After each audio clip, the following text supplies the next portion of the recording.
Hi, I'm Mark. And I'm Rasa. You're watching Legacy Faith Media. Today we're going to be talking about 6 ways that you can support your spouse in parenting. The number one way we can support our spouse in parenting is by presenting a united front. I agree. Me too. That's great. So I have a great verse that speaks to this. It is from Genesis 2:24. I'm sure you may have heard this one. Therefore, a man shall leave his father and his mother and hold fast to his wife, and they shall become one flesh. Absolutely. So they're united. Yes, being united is really important for your children. You don't want to fall into a situation where they're playing you guys against each other, where they figure out who the lenient spouse is. So it's really important as parents that we back up one another in our decisions, and that our children know that when we say no, we mean no, and when we say yes, we mean yes. The number 2 way to support your spouse in parenting is to always talk positively about one another, especially in front of the kids. And especially when the other one is absent. I am going to read a verse from Proverbs. It's Proverbs 16:24, and it says, "Gracious words are a honeycomb, sweet to the soul and healing to the bones."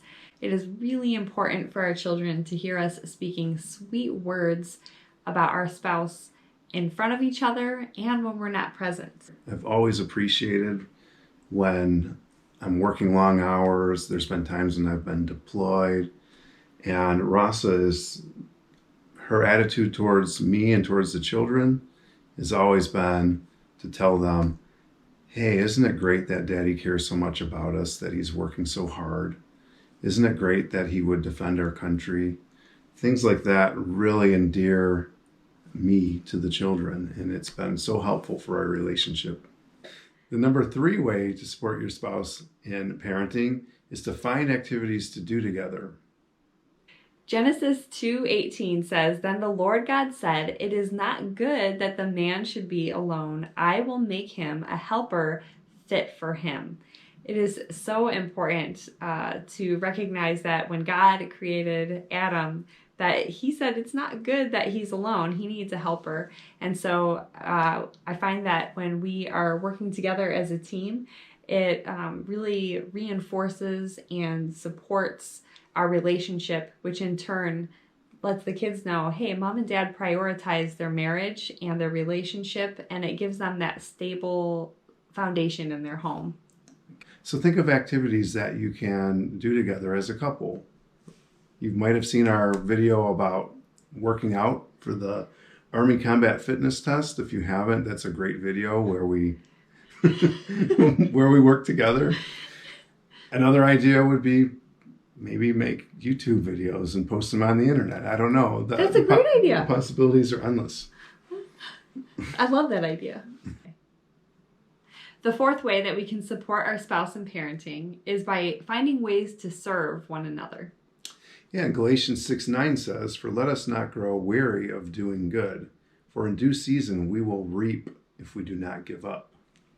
Absolutely. And that verse has really encouraged me in times past, because it says, "Do not grow weary in well-doing." And sometimes at the end of the day, we're tired. Mm-hmm. He works outside of the home. He's at the office during the day, and I'm at home with the kids. I'm feeling tired. And it's just been an exhausting day. And so the last thing that you would think to do is to serve in yet another way. But honestly, even though it seems counterintuitive, it actually is re-energizing when we take time to serve one another. And the number 5 way that we can support our spouse in parenting is by making a commitment to resolve conflict, hurt feelings, and anger as soon as possible. And I think the first step in that is to step back from the situation and think, is this really worth getting upset about? Because at times it's not. We might have feelings, but it may not be worth getting angry over something. James 1:19 says, "Everyone should be quick to listen, slow to speak, and slow to anger." In Ephesians 4:26 and 27 says, "Be angry and do not sin. Do not let the sun go down on your anger, and give no opportunity to the devil." when it says be angry and do not sin, it doesn't mean like it's okay to be angry all the time. Be angry. What it's saying is, okay, we're going to get angry maybe, but make sure you don't sin when you do it.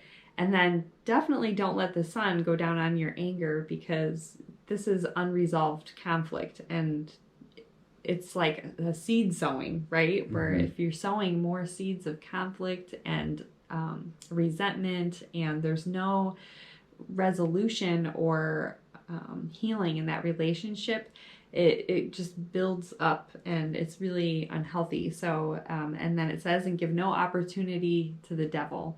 He would really like to see relationships not restored and not thriving. So it's really important to resolve those things as quickly as you can. And that's really important to our children as well, that they see that modeled by their parents. And also so they see that conflict resolved, so that they can be at peace knowing that mom and dad have taken care of the argument that they had.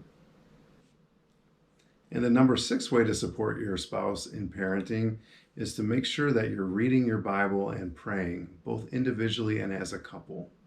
James 4:8 says, draw near to God and he will draw near to you. And so I think that a lot of us have seen this illustration done before. It's the old triangle illustration, but basically if God is up here and I am drawing near to him and Mark is drawing near to him, we are drawing nearer to each other as we draw near to God.